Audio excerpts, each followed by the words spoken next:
Hello friends, പുതിയൊരു വീഡിയോയിലേക്ക് എല്ലാവർക്കും സ്വാഗതം. അപ്പോൾ ഇന്നത്തെ വീഡിയോ എന്ന് പറഞ്ഞാൽ നമ്മൾ ആദ്യം ഉണ്ടായിരുന്ന കട മാറിയിട്ട് ഇപ്പുറത്തെ ഒരു പുതിയതായിട്ടല്ല, നമ്മൾ ആദ്യം ഉണ്ടായിരുന്ന കട, ഇപ്പോഴത്തെ കടയല്ല, അതിന് മുമ്പത്തെ ഒരു കട ഉണ്ടായിരുന്നു. ആ കടയിലോട്ട് മാറി. സംഭവം ഞാൻ വീഡിയോ ചെയ്യാനുള്ള കാരണം എന്ന് പറഞ്ഞാൽ ഇവിടെ ഭയങ്കര ചറക്കലാണ്. നോക്കി നടന്നില്ലെങ്കിൽ തലയിടിച്ച് വീഴും. അങ്ങനെ തലയിടിച്ച് വീഴുന്നതാണ് എൻ്റെ ഈ വല്ല് പെയ്യത്. പക്ഷെ തലയിടിച്ച് വീഴുന്നതല്ല, ടെയിലിൽ സ്ലിപ്പായത്. പെയിൻറ്റർമാർ വെള്ളം എടുത്ത് വീത്തിയിട്ടിരുന്നു. ഞാൻ അറിയാതെ എടുത്ത് ചവിട്ടി വന്ന് പല്ലും പോയി. പല്ല് പെയ്യത് മാത്രം മിച്ചം, മണ്ട അടിച്ച് വീഴാത്തത് ഭാഗ്യം. അതല്ല, അപ്പോൾ ഞാൻ പറഞ്ഞു വന്നത്, പിന്നെ ആ കട മാറിയിട്ട് ഇപ്പുറത്ത് നമ്മൾ ആദ്യം ഉണ്ടായിരുന്ന കട, ലൊക്കേഷൻ എല്ലാം കറക്റ്റാണ്. നിങ്ങൾ ലൊക്കേഷനിൽ MD ഫ്ലൈ കെയർ സൊല്യൂഷൻ എന്ന് അടിച്ചു കഴിഞ്ഞാൽ, ഗൂഗിളിൽ അടിച്ചു കഴിഞ്ഞാൽ കറക്റ്റ് നമ്മളെ കടയുടെ ലൊക്കേഷൻ കിട്ടും. ഞാൻ ഈ വീഡിയോ എടുക്കാനുള്ള കാരണം എന്ന് പറഞ്ഞാൽ, 2-3 അഡ്വാൻസ് പൈസ തന്നിട്ടുണ്ട്. അപ്പോൾ നമുക്ക് ആ കടയെ ഒന്ന് പിന്നെ കുറച്ച് വെൽഡിങ്ങിൻ്റെ ഒക്കെ വർക്കുകളുണ്ട്, അതെല്ലാം മാറ്റി സാധനങ്ങളെല്ലാം കറക്റ്റാക്കിയിട്ട് അവിടെ പണി ചെയ്യാൻ വേണ്ടി പറ്റുള്ളൂ. അപ്പോൾ നമ്മളിതിപ്പം ഇങ്ങനെ വിളിച്ചു പറഞ്ഞാൽ ആരും വിശ്വസിക്കില്ല. നമ്മൾ പൈസ പാച്ചിട്ട് പൊയ്ക്കളഞ്ഞ അങ്ങനെ ഒരിത്.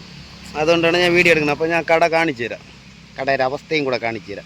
പക്ഷേ ഇത് നമ്മൾ ആദ്യത്തെ കടയേക്കാളും അവിടെ മാറേണ്ട കാരണം എന്ന് പറഞ്ഞാൽ, പിന്നെ മഴ നല്ല മഴയുണ്ടെങ്കിൽ ഇതിനകത്തുനിന്ന് ഊറ്റളവ് വെള്ളം ആകുമ്പോൾ നമ്മൾ ഈ തടിയിലെല്ലാം നനയും. നമ്മൾ ക്ലീൻ ചെയ്തും ചീവിയും ചെയ്തൊക്കെ വെച്ചിരുന്ന സംഭവങ്ങളെല്ലാം നനയും. അതുകൊണ്ടാണ് ആ കടയിൽ നിന്ന് തന്നെ മാറിയത്. അപ്പോൾ നമ്മൾ ആദ്യത്തെ കട, ഫസ്റ്റിലുണ്ടായിരുന്ന ഒരു കട, അത് നമ്മളെടുത്ത്. അപ്പോൾ നമുക്കത് കാണിച്ചു തരാം. ഇത് നമ്മളെ വീട്ടിൽ പോണ വഴി. സംഭവം ഇവിടെ ഭയങ്കര ചറക്കല്ലാണ്. അപ്പോൾ വീടൊക്കെ ചോദിച്ച് ഒരുപാട് പേര് വിളിക്കാറുണ്ട്, വീട്ടിൽ പോണ വഴിയൊക്കെ കേൾക്കാറുണ്ട്. വന്ന് അടി തരാനാണെന്ന് പറഞ്ഞിട്ട്, എന്നാലും ഞാൻ കാണിച്ചു തരാം വീട്. ഇത് നമ്മൾ കാട്ടാക്കടയിൽ നിന്ന് വരുമ്പോൾ ചാരുവാറ അങ്ങനെ എന്ന് പറയുന്ന സ്ഥലമാണ് ഇത്. ഇവിടെ നിന്ന് ഇത് ബന്ധക്കോസ് പള്ളി. ഇവിടെ നിന്ന് മുകളിലോട്ട് കിടക്കുന്ന വഴിയാണ് വീട്ടിൽ പോണ വഴി. സംഭവം ഇത് വാടകയ്ക്കാണ്, സ്വന്തം സ്ഥലമല്ല, വാടകയാണ്. വീട് ഇവിടെയാണ്, പക്ഷെ ഇത് മുകളിൽ വാടകയ്ക്കാണ് താമസിക്കുന്നത്. അപ്പോൾ നമ്മൾ കാണിച്ചു തരാം, ഈ വഴിയെ പോകണം. വണ്ടി ഇവിടെ അല്ല ഇറങ്ങുന്നത്, വണ്ടി ഞാൻ ഇവിടെ കൊണ്ടുവന്ന് എടുത്തിട്ട് രാവിലെ. അപ്പോൾ ഞാൻ കട കാണിച്ചു തരാം. അപ്പോൾ ഇതാണ് കടയുടെ അവസ്ഥ. അതുകൊണ്ടാണ് തടിയെടുത്ത് ഇവിടെ നിന്ന് പണി ചെയ്യേണ്ട സൗകര്യം ഇല്ലാത്തത്. രണ്ട് കടയിലും സാധനം എല്ലാം നിറഞ്ഞിരിക്കുന്നു. നമ്മൾ അപ്പുറത്തെ കടയിൽ നിന്ന് എല്ലാം എടുത്ത് ഇവിടെ കൊണ്ട് വെച്ചിരിക്കുകയാണ്. ഇനി ഇവിടെ ഗ്രില്ല് ചെയ്യണം. പക്ഷേ ഈ കടയുടെ ഒരു കുഴപ്പമെന്ന് പറഞ്ഞാൽ ഒറ്റ കുഴപ്പമേ ഉള്ളൂ, ഈ വിറവിൻ്റെ ഇത് മാത്രമേ ഉള്ളൂ. ഇനി ഇവിടെ ഫുള്ള് ഗ്രില്ലടിച്ചിട്ട് ആ ഇരിക്കുന്ന സാധനങ്ങളെല്ലാം വാരി ഇവിടെ സെറ്റ് ചെയ്ത് വെച്ചിട്ട് ഇവിടെ പണി തുടങ്ങാൻ പറ്റുള്ളൂ. അപ്പോൾ നമ്മൾ ഇതിന് 2-3 അഡ്വാൻസ് പൈസ വാങ്ങിച്ചിട്ടുണ്ട്. അപ്പോൾ അവർ വിളിച്ച് ചിലപ്പോൾ വിശ്വസിച്ചിട്ടില്ലെങ്കിൽ, കടയുടെ അവസ്ഥ ഇങ്ങനെയാണ്. അപ്പോൾ ഇതെല്ലാം ഒന്ന് മാറ്റി ക്ലിയർ ആക്കിയിട്ട് നമുക്കിവിടെ പണി ചെയ്യാൻ പറ്റുള്ളൂ. അപ്പോൾ ഈ കടയുടെ ലൊക്കേഷൻ എന്ന് പറഞ്ഞാൽ, നമ്മളെ ഗൂഗിളിൽ MD ഫ്ലൈ കെയർ സൊല്യൂഷൻ എന്ന് അടിച്ചാൽ കറക്റ്റ് ഈ കടയിലാണ് വരണത്. Correct location. ഇത് ഒരുപാട് പേര് ചോദിച്ച് വിളിക്കാറുണ്ട്, അതുകൊണ്ടാണ് പറയണത്. അപ്പോൾ ഇതാണ് അവസ്ഥ. അതുകൊണ്ടാണ് പണി ചെയ്യാത്തത്.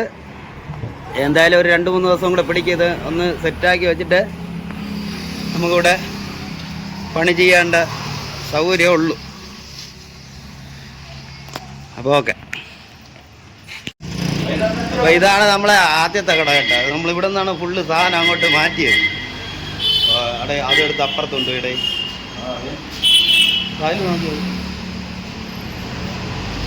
കണ്ട, ഇവിടെ നിന്ന് ഫുള്ള് പൊളിച്ച് പറക്കി അപ്പുറത്ത് കൊണ്ട് വച്ച്. വാ, ഈ 2 കട അടുത്തടുത്ത് തന്നെ കേട്ടോ. ഇവിടെ നിന്ന് സ്ട്രേറ്റ് കാണണം. അവിടെ നിൻ്റെ അടുത്തല്ലടേ. ഇവിടെ നിന്ന് ഇത് ഇപ്പോഴത്തെ കട. ഇത് നമ്മൾ ഇവിടെ നിന്ന് മാറി അങ്ങോട്ടാണ് ആദ്യം ഉണ്ടായിരുന്ന കട. ഇതാ ബൈക്ക് വരണില്ലേ, ഇതാ കാറ് പൊയ്ക്കൊണ്ടിരിക്കുന്നത് ആ വളവിൽ തന്നെ. അപ്പം എല്ലാവരെയും സംശയം തീർന്നെന്ന് വിചാരിക്കുന്നു. രണ്ട് ഇതൊക്കെ ഇവിടെ